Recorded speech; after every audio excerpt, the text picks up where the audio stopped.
Vamos a platicar de comprobantes fiscales. Hoy es un día que hablaremos en un breve espacio de tiempo de muchas cosas. Y sobre todo, bueno, hay un planteamiento inicial que nosotros tenemos respecto a los temas que vamos a estar analizando, pero al final del día me imagino que ustedes tienen dudas particulares, que tienen algunos conceptos que les están haciendo cierto ruido. Y la idea básicamente el día de hoy es que ustedes salgan con las menos dudas posibles. Este, que no se vayan como llegaron, por lo menos que queden más inquietos. Entonces les voy a pedir muy brevemente que se presenten y que me digan en particular cuáles son sus dudas y sobre eso comenzamos. Buenos días, mi nombre es Marta Ortiz Guerrero, yo trabajo en una agencia aduanal y mi duda es, como agencia aduanal recibimos los anticipos, como sabe, doctor. Ujú. ¿Cómo vamos a manejarla? Bueno, yo estoy manejando la parte de la recepción de pago, los complementos. ¿Cómo le diré? No sé cómo hacerle esa parte de los complementos porque como yo recibo los anticipos y luego Ujú. quedan unos saldos a favor o saldos en contra, no sé en qué momento me pueden exigir un complemento de pago. Esa es mi gran duda como agente aduanal. Ok. Sí, vamos a platicar de eso. Uno de los temas centrales en estas pláticas que hemos tenido de comprobantes fiscales, porque hay quien dice que esto es meramente para llenadores de comprobantes y que el curso no tendría mayor importancia y al final del día todos estamos llenando, y temas como ese de los anticipos, porque hay que recordar que es un tema de contadores, ¿no? En principio es un tema de gente que está en cuentas por cobrar, en cuentas por pagar, y nuestra profesión, la de los contadores, los que somos contadores, decimos que es una profesión técnica. La definición de contabilidad así lo dice, ¿no? La contabilidad es una técnica por principio de cuentas que sirve para determinados conceptos, para registrar operaciones, y bajo esa denominación técnica nosotros utilizamos un lenguaje igualmente técnico, un lenguaje especializado, y cuando decimos anticipo los contadores, es distinto a cuando dicen anticipo los agentes aduanales, es distinto. Y entonces queremos englobar todo en ese concepto de anticipos, y por ejemplo en el caso de las agencias aduanales que hemos trabajado con muchas alrededor del país, dicen, oye, es que a mí me dan un anticipo y aquí dice que por un anticipo yo tengo que expedir un CFDI. Y entonces cometemos errores que nos pueden colocar en situaciones de riesgo bien importantes. Vamos a platicar de anticipos y vamos a platicar esa duda. Claro que sí. Muy bien, César. Mi nombre es Diego Palacios, igualmente trabajo en la agencia aduanal. Yo estoy más en el área operativa, pero me interesó el tema y bueno, vengo a aprender sobre todo. No, ahorita no tengo ninguna duda, pero sí vengo a empaparme un poco más del tema. Ok, muy bien, Diego. Buenos días, mi nombre es Juan Mendoza. Pues una de las dudas es cuándo recibir sí y cuándo recibir no un comprobante de pago. Sobre Ok. todo ver cuándo los anticipos igual, porque qué pasa si pago de más, qué pasa si pago de menos. Ujú. Sí. Ok, muy bien. Arlen González, buenos días. Buenos días. Y yo también no tengo dudas en totales así específicas, sino realmente mapear qué es lo correcto, el deber ser y cómo ejercerlo. Ok, muy bien. Buenos días, mi nombre es Karina Soria. Igual vengo a aprender más sobre los FDIs y a aclarar ciertas dudas que ya se van viendo sobre la marcha. Ok, muy bien, Karen. Buenos días, mi nombre es Susana García. Tengo dudas en complementos de pago, pero también en lo que se refiere a cuándo debo de hacer una factura por sustitución, cuándo se cancela, de qué Ok, manera se debe de hacer. ok, muy bien. Buenos días, Leticia Benítez.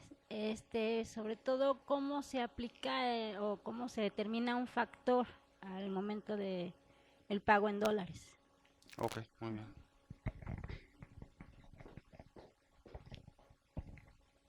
Buenos días, Marco Fernández. Vengo a reforzar los conocimientos de CFDI para estar en posición de brindar una mejor asesoría a nuestros clientes. Ok, muy bien, Marcos. Buenos días, mi nombre es Arcelia y sí tengo preguntas sobre el CFDI de nóminas, sobre el nuevo complemento, bueno, no es complemento, es el ICR causado, no, el subsidio causado que se tiene que poner. Ok. Buenos días, yo soy Rodrigo Ramírez, yo trabajo en la construcción y mi duda es cómo se debe de hacer el buen manejo de los FDI de anticipos y de los complementos de pago. Ok, muy bien, Rodrigo.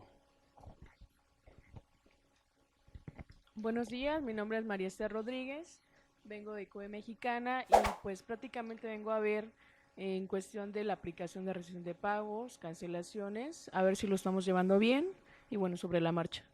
Okay. Hola, buenos días, mi nombre es Omar Cruz.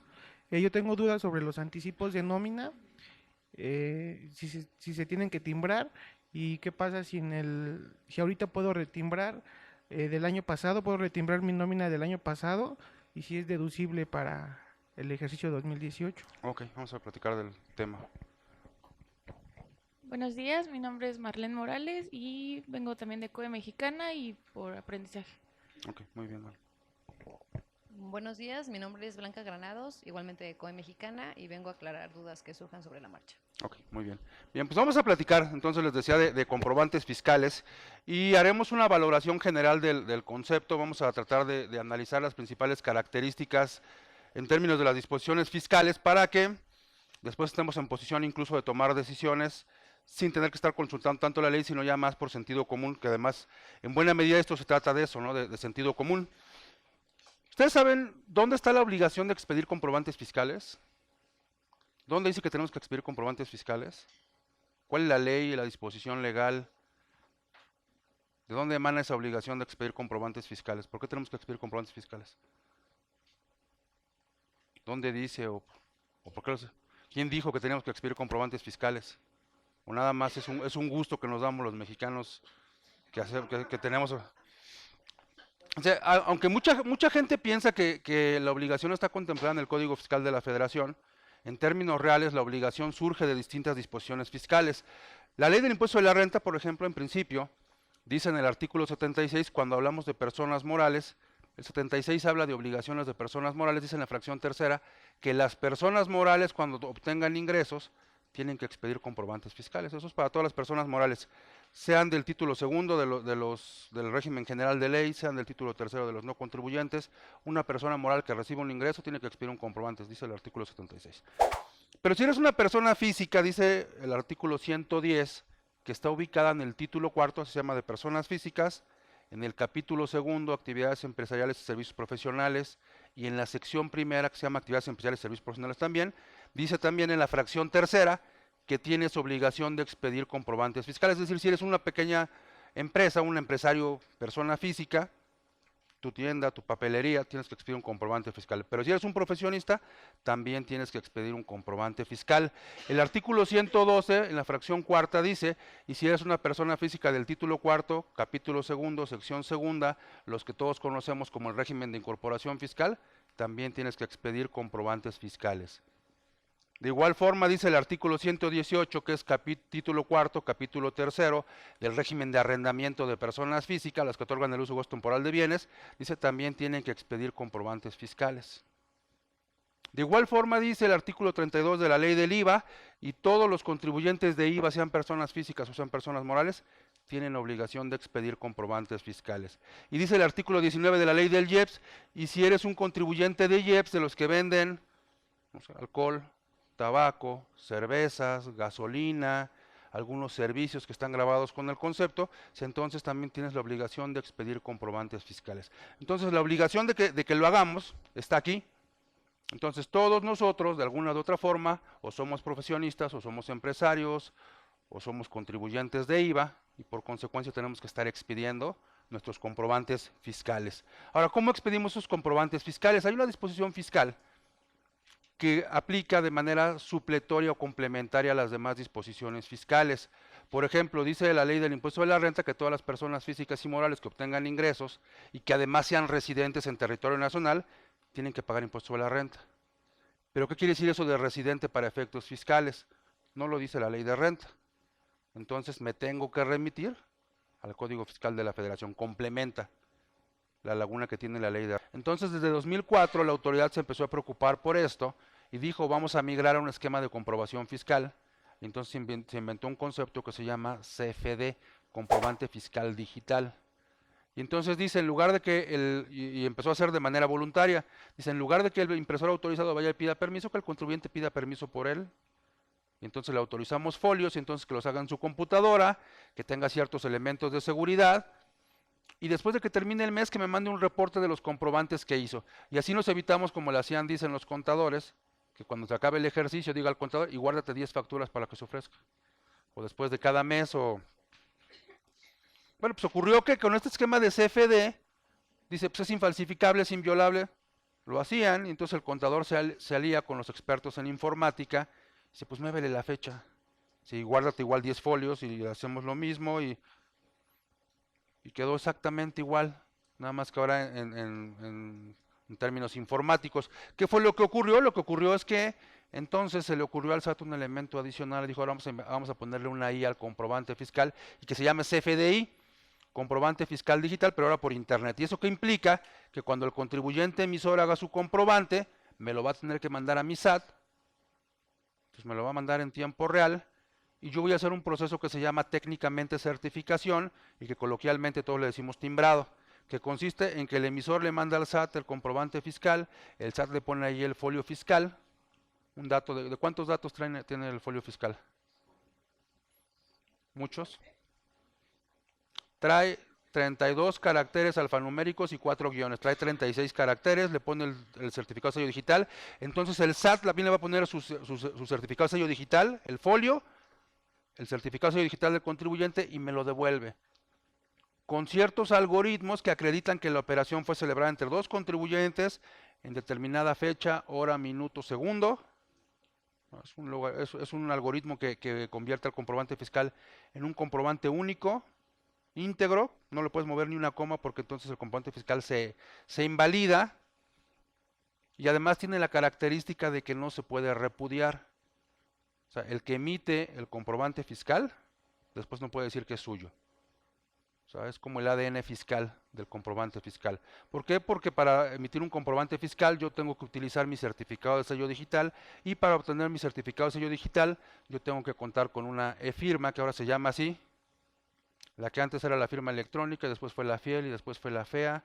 Fea y fiel, pues era medio lógico, pero...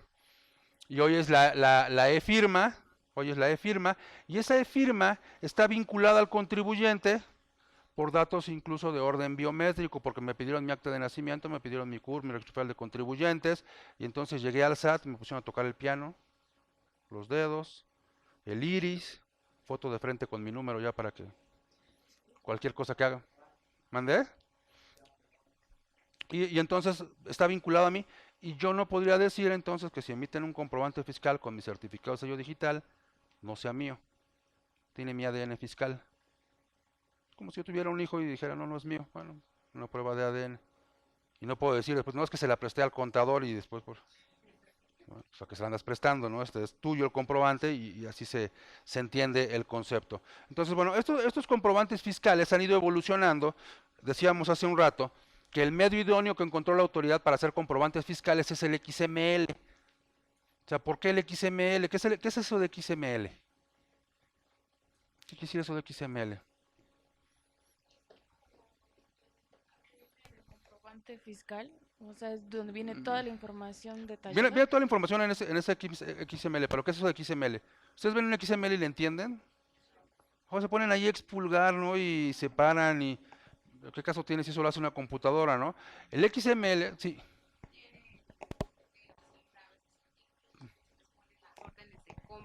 El tipo de producto en el catálogo. Viene toda la información del comprobante fiscal, pero ¿qué es eso de XML? Es la estructura del comprobante fiscal, es una estructura, diríamos que el XML es un estándar internacional para el intercambio de información. Eso es lo que es el XML, es como un lenguaje, un estándar internacional para el intercambio de información. Quiere decir Extensible Language Markup, es un estándar internacional con el cual se puede intercambiar información. Los archivos en términos informáticos son muy ligeros, no pesan, se puede manipular de una manera muy sencilla por la misma estructura de nodos y de que los padres y los hijos y todas esas cosas se puede manipular. Claro, hay que saber hacerlo, para eso habrá expertos, pero hoy pareciera que los contadores tenemos que ser también expertos en eso. Sí, y entonces el SAT pide en XML los comprobantes fiscales, como también pide la contabilidad electrónica, como también le llega la información de la DIO, de las declaraciones anuales, de las informativas. Toda la información la tiene en XML. Y entonces esa información en XML le dice a un comprobante fiscal, oye, quiero que me digas de este contribuyente que ordeno, cuáles fueron todos los comprobantes que emitió, cuáles fueron todos los comprobantes que recibió, cuáles son todos sus comprobantes de nómina, cuál es su... Y entonces, si eso lo compara en términos muy sencillos contra las declaraciones de pago provisional, por ejemplo, y lo compara contra la contabilidad electrónica y compulsa contra la información que tiene de terceros, pues, en términos reales y en tiempo muy, muy breve, puede saber cuando un contribuyente o le está mintiendo, o se equivocó, o no hizo algo bien, pero finalmente cuando el contribuyente dejó de pagar impuestos. Y ese es el riesgo del comprobante fiscal.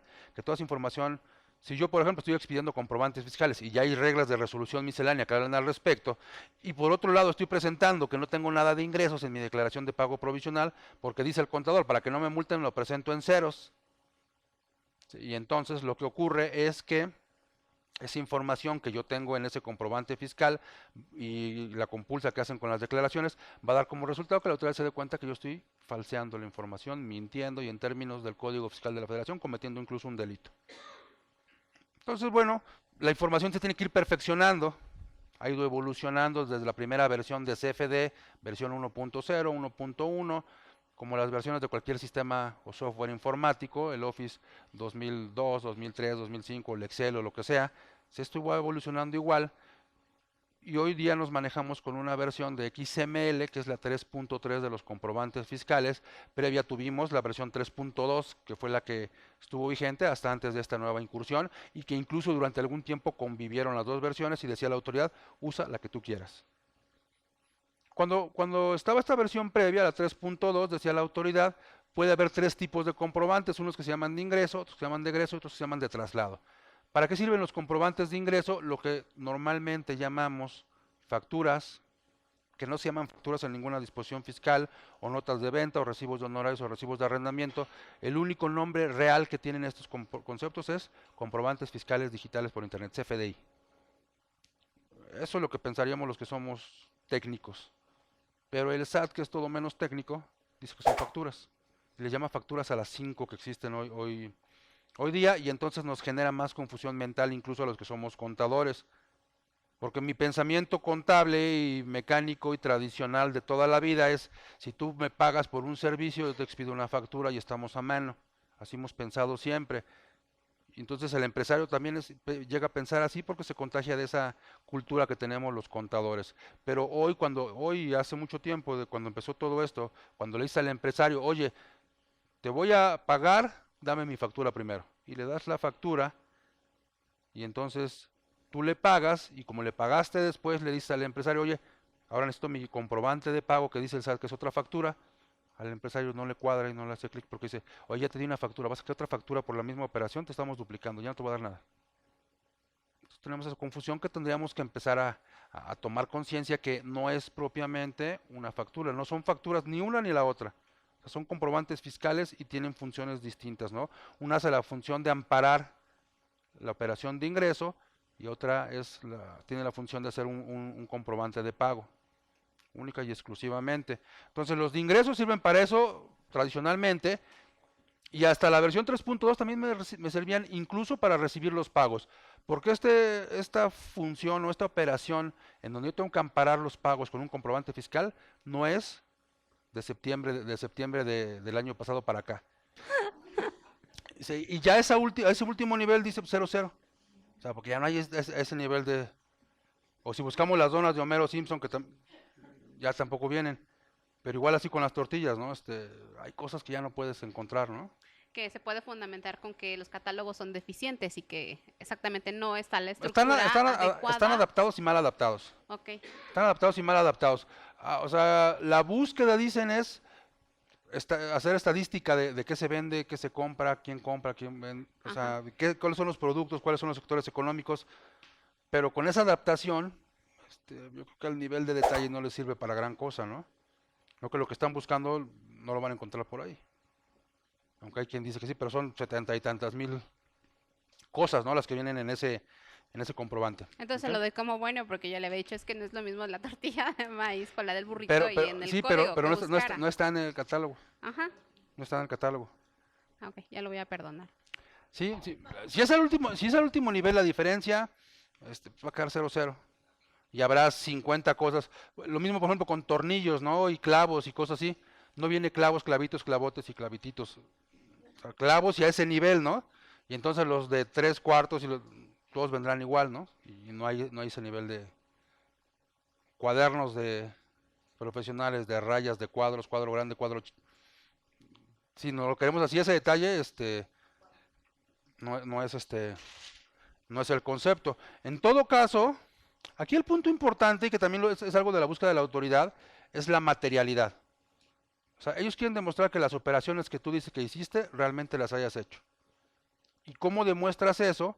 Lo demuestras con otros elementos como el pedido, la orden de compra, el contrato, la orden de entrada al almacén, más esto, ¿no? Porque va a decir la autoridad, oye, es que las tortillas que estás comprando no es cierto porque aquí dice que vendiste puros burritos y menos, o sea, aquí hay otros elementos de materialidad, ¿no?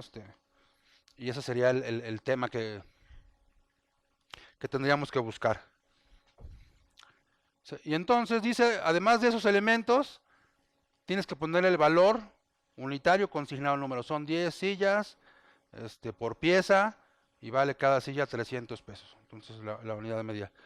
La fracción 7 dice, y ponle el importe total consignado en número o en letra. ¿Cómo se lo ponemos? ¿En número o en letra? ¿Cómo se lo ponen ustedes? El importe total. En número y letra, ahí dice número o en letra, siempre le ponemos las dos.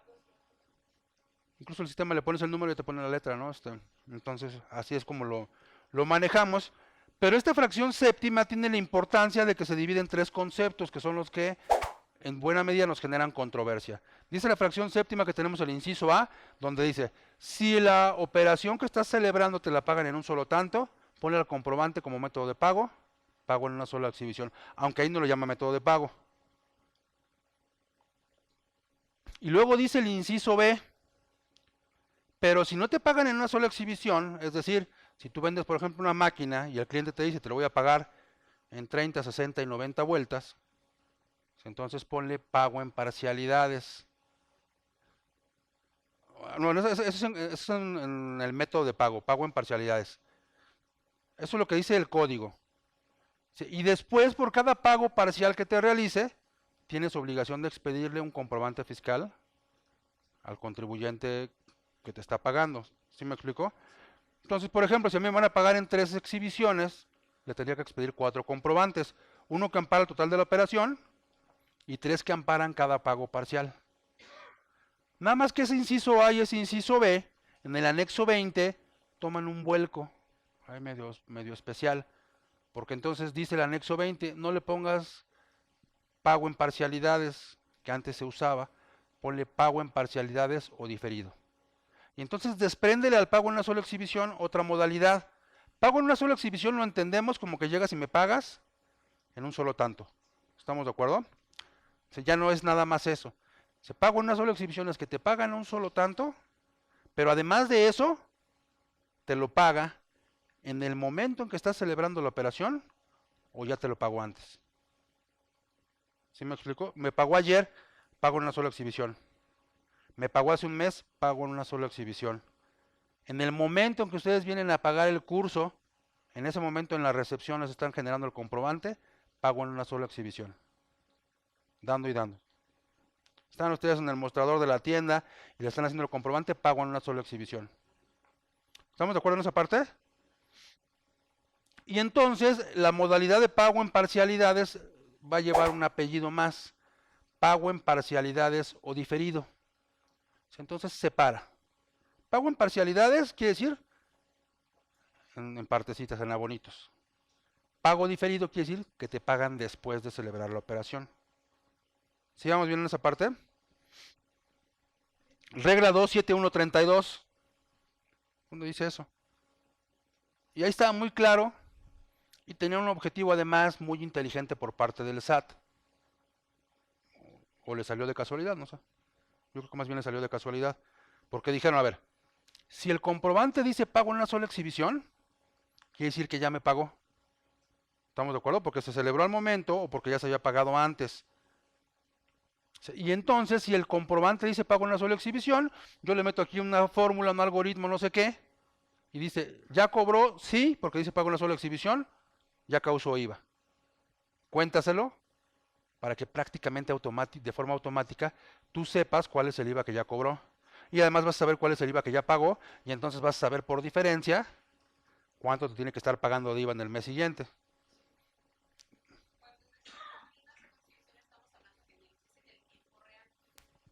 pero si yo te lo pago con cheque, Se entiende, en términos del artículo 1B de la ley del IVA, se entiende pagado hasta el otro día.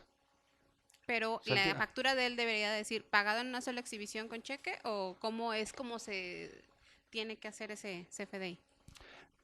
En primer, como estaba, ahorita vamos a platicar eso. Como estaba contemplado en primera instancia, que es lo que le estoy platicando ahorita, ahí tendría que decir pago en parcialidades o diferido, y sí, forma de pago en cheque, ¿no? Es como tendría que decir, aunque pareciera hasta el siguiente día. Y entonces los contribuyentes dijeron, oye, lo que pasa es que tal si me paga mañana, o qué tal si como es el cheque pasa hasta mañana el cheque, qué tal si tenemos todas estas controversias, y luego tengo que expedir los comprobantes por la misma operación, y entonces publicaron la regla 27144, donde partieron su esquema. O sea, ese tipo de complejidades, oye, me pagaron con cheque, pues ponle pago en una sola exhibición, ponle cheque, y lo único que podría pasar es que mañana el cheque no pase, y entonces cancelas tu documento. O sea, ese sí sería motivo de cancelación del documento, punto. Pero dijeron, no, vamos a ser flexibles. Primero se la pasaron diciendo, no hay flexibilidad, así va a quedar. Además era ideal el concepto para que yo amarrara. Si mi comprobante dice PUE, entonces el IVA se causó. ¿Estamos de acuerdo? Y en ese esquema decían, ¿y qué pasa si me pagan en una semana o me pagan mañana? Entonces se expide un segundo comprobante, que va a ser un comprobante de pago, con su complemento para recepción de pagos. Y si es en una sola exhibición, le vas a poner ahí pago en parcialidades o diferido, método de pago, como método de pago, forma de pago, la que haya sido,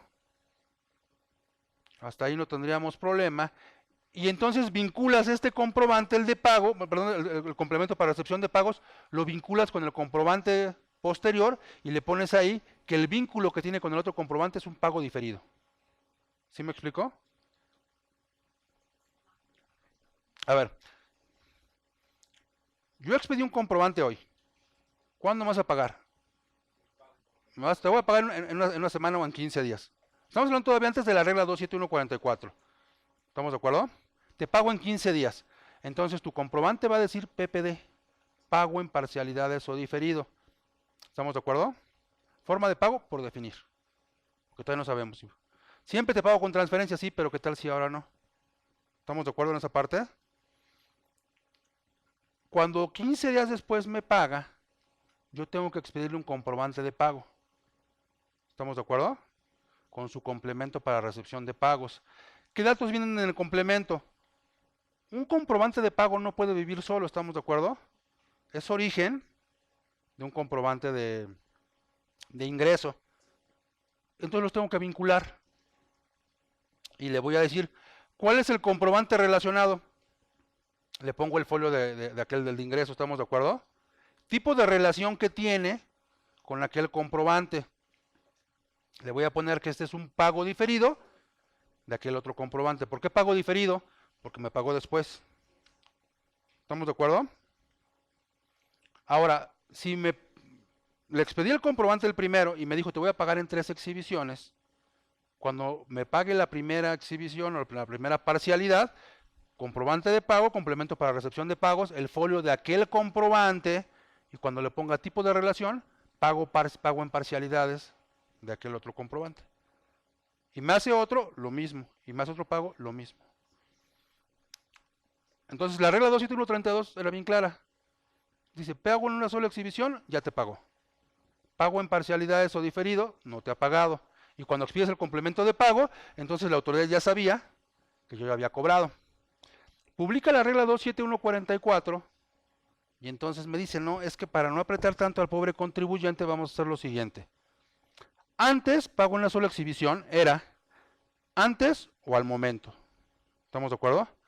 Ahora, pago en una sola exhibición va a ser antes, al momento o hasta el día 17 del mes posterior al que corresponde el pago. ¿Sí me explico? No, salió el año pasado también. Salió el año pasado también, prácticamente antes de que entrara en vigor este esquema a la par prácticamente del complemento para recepción de pagos. ¿Es la regla que nos está diciendo 27144? 27144.